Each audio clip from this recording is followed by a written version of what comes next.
Perkenalkan, nama saya Abdul Muhaimin dengan NIM 251103100010 dari kelas PKIA 1, Prodi Bimbingan dan Konseling Islam, Universitas Negeri Islam Palopo. Yang saya hormati dosen pengampu Ibu Nur Mauhira Yusuf, MPDI, MPSI. Di sini saya akan membahas tentang materi psikologi kognitif. Apa sih itu psikologi kognitif? Mungkin Anda sudah tahu apa itu psikologi kognitif. Psikologi kognitif adalah cabang ilmu psikologi yang secara sistematis mempelajari proses mental internal yang terjadi dalam pikiran manusia ketika ia menerima informasi, mengelolanya, menyimpannya, dan menggunakannya untuk memahami dunia, serta mengerahkan perilaku. Psikologi kognitif memandang manusia sebagai makhluk aktif yang tidak sekedar bereaksi terhadap rangsangan, tetapi menafsirkan, memberi makna, dan mengorganisasi pengalaman berdasarkan struktur mental yang dimilikinya. Psikologi kognitif terbagi menjadi dua faktor, yaitu yang pertama, faktor internal. Faktor internal adalah segala kondisi psikologis dan biologis yang langsung memengaruhi proses kognitif seseorang. Contohnya yang pertama, perhatian, yaitu kemampuan memusatkan fokus pada informasi tertentu. Jika perhatian rendah, informasi sulit berproses dan diingat. Yang kedua, motivasi, yaitu mendorong internal untuk belajar atau memahami sesuatu. Motivasi tinggi dan proses kognitif lebih aktif. Yang ketiga, persepsi, yaitu cara individu menafsirkan rangsangan dari lingkungan. Persepsi dipengaruhi pengalaman dan harapan. Dan yang keempat, memori atau ingatan, yaitu kemampuan menyimpan dan memanggil kembali informasi. Memori yang baik memperkuat proses berpikir dan pemecahan masalah. Yang kelima, emosi. Keadaan emosi memengaruhi cara berpikir, seperti emosi positif cenderung berpikir lebih fleksibel, dan emosi negatif cenderung berpikir sempit atau bias. Yang keenam, pengalaman dan pengetahuan awal, yaitu pengetahuan sebelum membentuk skema kognitif. Semakin kaya pengalaman, semakin mudah memahami informasi baru.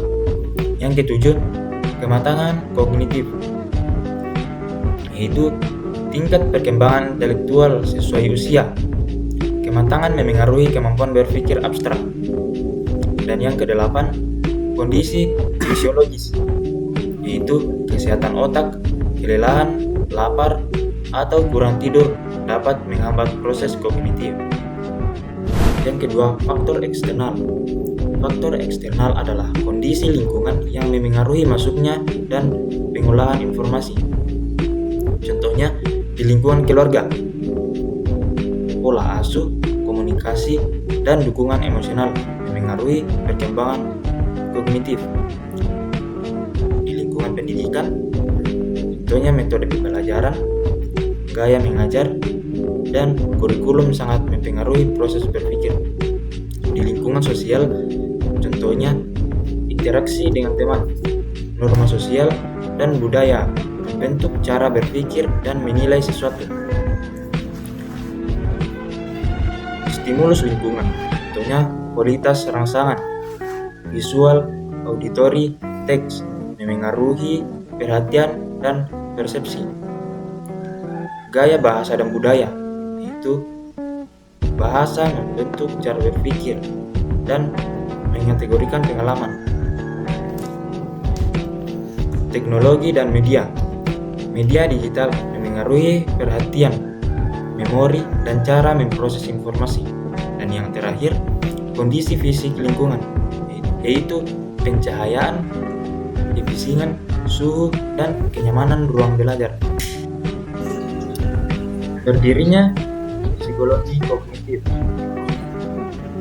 Psikologi kognitif lahir sebagai aliran dan pendekatan ilmiah pada pertengahan abad ke-20, khususnya sekitar tahun 1950 sampai 1960-an, sebagai reaksi terhadap dominasi pihak turisme yang hanya menekankan perilaku yang dapat diamati dan mengabaikan proses mental internal.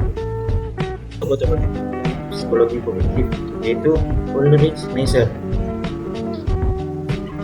pada 1928 sampai 2012. Yang kedua, Jean Piaget pada 1896 sampai 1980. Yang ketiga, John Brunner pada 1915 sampai 2016.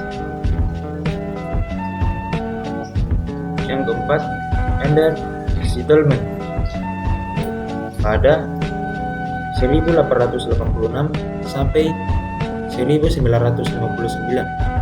Dan kelima, Albert Ellis, yaitu 1913 sampai 2007. Sekian dari materi yang saya paparkan. Wassalamualaikum warahmatullahi wabarakatuh.